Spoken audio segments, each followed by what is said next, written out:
In a conference room, shows Phil Hartman in a suit standing in front of seated employees. Hartman.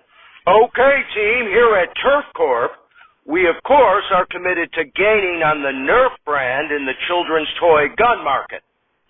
However, due to a litany of mass shootings all over the country in the last few years, certain liberal lobbyist groups are threatening to ban children's toy guns altogether. Therefore, we are going to have to prove to them that we are not so bad by showing those lobbyists that, despite the fact that only white people work at TERF Corp, we are committed to diversity, equity, and inclusion. To that end, I have hired a new spokesperson for our TERF toy guns. So please give a warm reception for Tina Smith. Denitra Vance enters the conference room. The employees applaud. Hartman. Tina is an African-American trans woman. Tina was born a male named Tim Smith, but has since bravely transitioned, as she has documented on her Facebook page. So now that we have Tina under contract, we need to come up with an ad campaign that shows that TERF stands proudly with the ideals of diversity, equity, and inclusion. John Belushi raises his hand. Hartman. Yes, DeMarcus, do you have an idea? Belushi. Actually, I'm a little uncomfortable with having TERF associated with trans people. They make me uncomfortable. Hartman turns around, picks up a toy gun on the table behind him, and shoots Belushi with a bunch of foam darts. Belushi falls to the ground with blood splattered everywhere. Hartman. All right, that better be the last I hear of anyone having any problems with trans people. You got it? I'm not messing around. Those lobbyists are going to completely annihilate TERF if we don't show them some diversity, equity, and inclusion love. Now, come up with some ideas. Gilda Radner raises her hand. Hartman. Yes, Letitia? Radner. How about an ad campaign where we show some white males like DeMarcus who are uncomfortable with the trans community and then have Tina come up to them and shoot them with our TERF guns? Hartman. Okay, now that's a good idea. Can we add anything to that? Chris Farley raises his hand. Hartman. Yes, Jamal. Farley. Maybe instead of males, we instead could have the anti-trans people be cis women and have Tina come up to them, shoot them with our TERF guns, and then proclaim, real women shoot the enemy with TERF. Hartman. I love it. Great thinking, Jamal. Jan Hooks raises her hand. Hartman. Yes, Latrice. Hooks.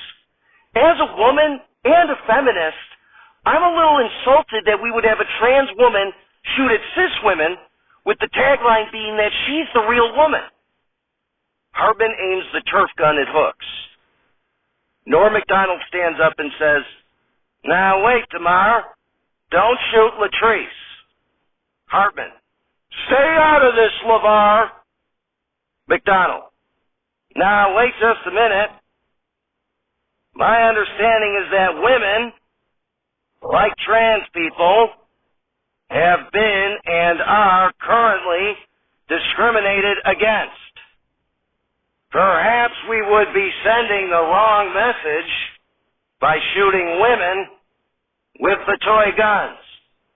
Vance. Can I say something? Hartman. Of course. Go ahead, Tina. Vance looks at Hooks and says, I just want to be clear. Do you think that because I was born a man, that I'm not a real woman? Hooks. Look, I'm not trying to hurt your feelings or anyone else's feelings, but it just happens to be my personal opinion that real women are those who are born women. Hartman. You monster! You're nothing but a trans-exclusionary, radical feminist. Vance. I just want to be accepted for who I am. And I feel like statements like that undermine my ability to be comfortable with who I am and the gender identity I wish to express. Hooks. clear. I have no problem with you expressing whatever gender identity you want to express.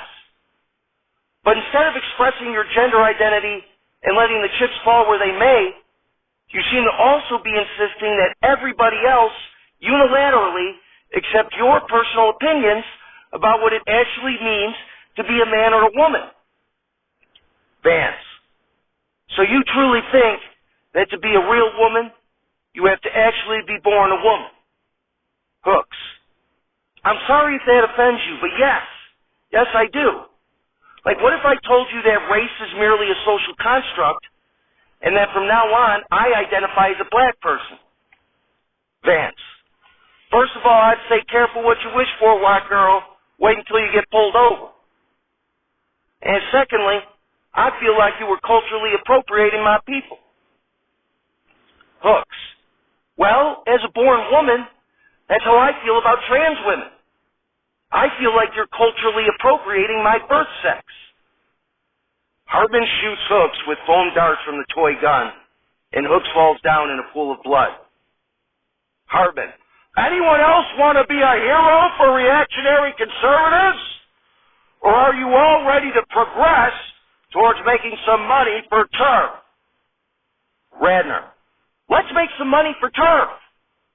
I'll work on casting some women for Tina to shoot. Vance, hold up. Why don't we just have me shoot at a wall or something and say, be who you want to be. Even if some people don't like it, just be true to yourself and who I am as a TERF player. Hartman, I like it. Does anyone have anything to add? Farley, shooting at a wall is a little boring. Let's go back to the idea of shooting at white males who don't accept trans people and just leave women out of it altogether. Hartman, sounds good to me, and dead from the earth, we're not alive. It's Saturday Not Alive, starring John Belushi, Chris Farley, Phil Hartman, Jan Hooks, Norm MacDonald, Gilda Radner, Danitra Vance, and with many other special deceased contributors.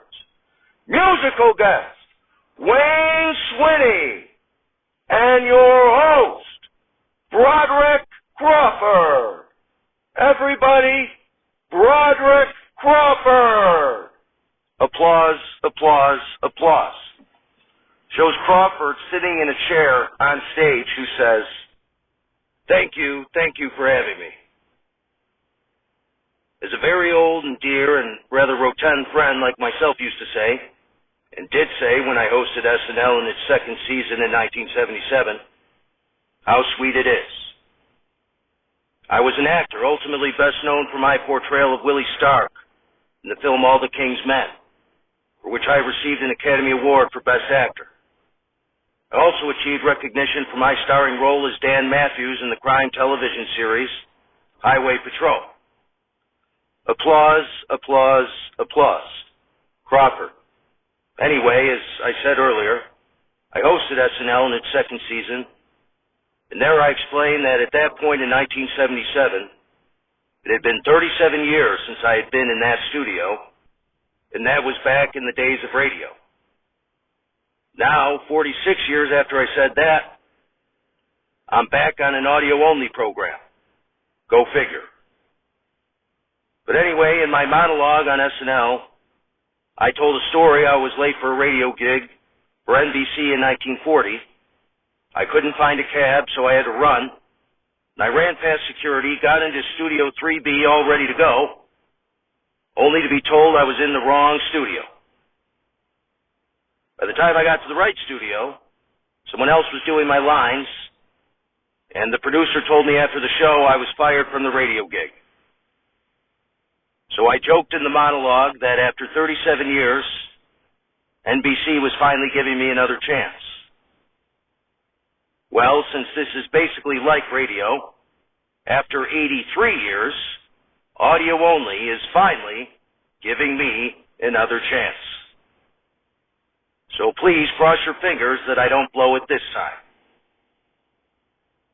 We got a great show tonight. Wayne Swinny, guitarist of the band Saliva, is here. So as always, get ready for the song, Always. We'll be right back.